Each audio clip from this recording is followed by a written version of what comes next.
Good morning, my loves. Happy Wednesday. It is a glorious morning here at the lake. You can see the sunrise in the back. That's an interesting sunrise. That is cool. Working from home, which I love. And this is an interesting topic. This is a button pushing topic. So it's a good conversation, I think, my opinion. On occasion, I am asked to consult on cases by other therapists, occasionally law enforcement, just to kind of get the courts, just to kind of get my thoughts on something, which is fine. So my nose is starting to run. So I was given a case to review. Parent had lost custody of kids due to drugs, and they had been doing everything they could to regain custody, and they had been given visitation. They were doing drug testing. They were doing everything that they were supposed to do, and they had been awarded overnight visitations, which that's a big thing. And the parent was thrilled. And so were the kids. The kids were really excited. And the mom had taken, it was the mom, had taken the kids to school. You know, how you drop your kids off at school and daycare and all of that. And she was dropping the kids off at school. And I don't know where you are, but I know in many communities, you pull up in the lane and either the kids jump out or sometimes the school resource officer or crossing guard or whatever will open the car door and help the kids out, and just good morning and, just a very congenial environment. And sometimes you'll have the police will be there with drug sniffing dogs, if it's a high school, junior high, even the elementary schools on occasion. Well, all of that came into play that day. Mom was dropping the kids off. Safety officer came over, opened the car door to get the kid out, and oh, good morning, how are you? And waved at the mom and all that. And they noticed there was drug residue, leaves, like pot in the seat and on the kids' clothes. Kids got out of the back of the car, kids got out of the front seat, everybody, was in the appropriate safety seat and all that. And they said, why don't you go in and I'll talk to you in just a little bit. And they motioned, and the dog came over and sniffed the car and alerted. The mom knew, it's over. She knew. And she said, I didn't think I was doing anything wrong. And they said, just, park your car. And they called law enforcement. Everybody went into the principal's office, and you can imagine what happened from there. And she does not think that she was doing anything wrong having marijuana around her kids. And so the youngest was in kindergarten, is 5. And I think the ages go from 5 to 11. I want to say 11-ish. And they are not in my community. I'm not mentioning names. It could be anybody anywhere on this planet. And so they talk to the kids individually.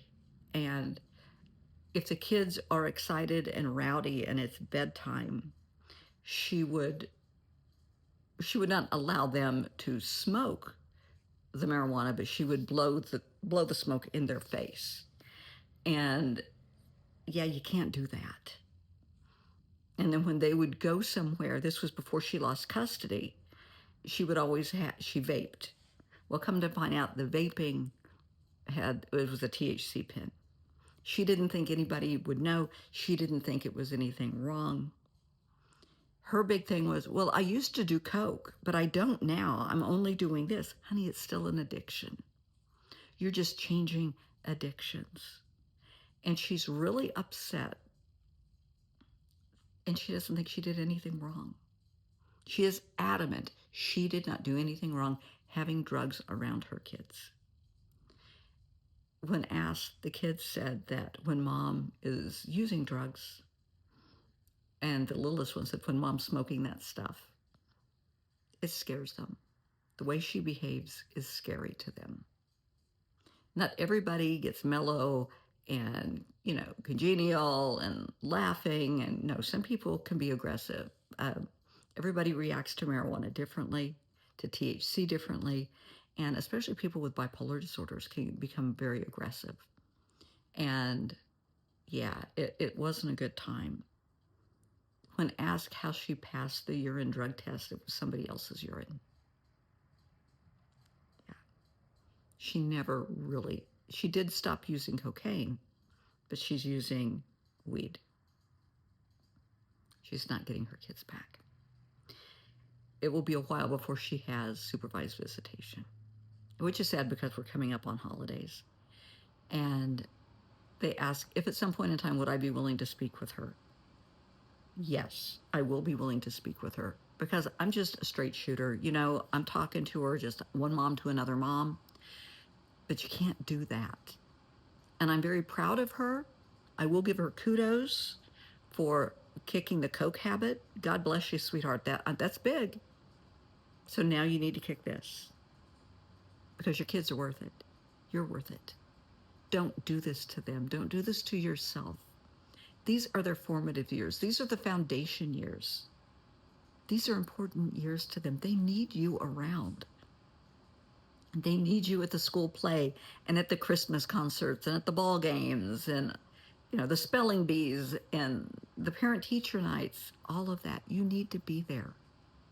But you need to be there sober. You need to be there where they can be proud of you, not where you're making an ass of yourself. Please, if this rings a bell in your life or in the life of someone you know, please talk to them. It's a really, really sad case, and I hate to see this. I hate it for her. I hate it for the kids. It breaks my heart for the kids because they had their hopes up that they were going to get to start spending time with mom again, and now that rug was pulled out from under them. Not by dad, not by the courts. Mom did it to herself. Did she self-sabotage? She could have. She could have. I don't know. You have to give credit to the school for being observant, for handling it very discreetly. They didn't make a scene. They just told her to park the car. They made sure she parked. They followed her over and watched her park and escorted her in. Nobody really knew what was going on. The kids weren't scared. They handled it very nicely. CPS, from what I understand from the reports, didn't scare anybody. The kids got to stay in school that day. Dad picked them up after school. And then Dad explained, yeah, this is what's going on. They knew that they talked to CPS and they talked to the principal and the school safety officer, and they got the drug sniffing dog, which everybody loves the dogs at the schools. They didn't think a lot about it. They will later. Hindsight, when they get a little older, they're going to put the pieces together. Don't be so self-absorbed and selfish that you cheat your kids out of time with you. They're only young once. I don't want you to miss seeing them in the plays and the choir concerts and all the fun stuff. And I don't want them to miss being up there and looking out and seeing your face. I mean, I remember back in the olden days, in my elementary school, which was a very small school, it was in Kansas, and it was a small school, and they would put risers in the hallway and chairs, in the hall for the parents. And, the Christmas concert, I will never forget those. And looking out and seeing my mom and dad's face. That was a big deal.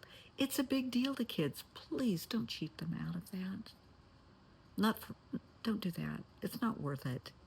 You are worth sobriety, so are they. You are worth a happy, loving life, and so are they. And you can do it together. So please, know that your kids are worth it. And now this is a Brenda thing.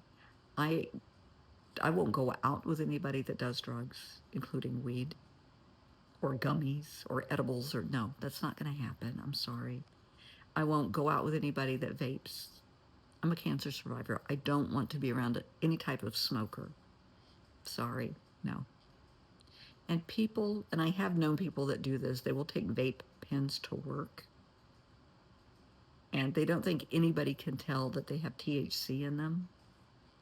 People can tell. Because your behavior changes, your eyes change. People can tell. So don't fool yourself. If you have an addiction, get help to kick the addiction. Don't trade one addiction for another and then say, "Oh no, I'm not an addict. I kick coke." Well, you kick coke and you moved on to something else. I have dealt with a lot of addicts in my day, and they just trade one addiction for another. They may go from meth to coke to weed to alcohol to online porn to gambling to shopping and just bounce all over, but it's still an addictive behavior. That's the issue. You have an addictive behavior, and that's what you need to address. And what is driving that addiction? What's feeding that addiction? Please, if you're dealing with addiction, get the help you need and deserve. Do it for yourself because you're worthy. Do it for your kids because I promise you they're worthy.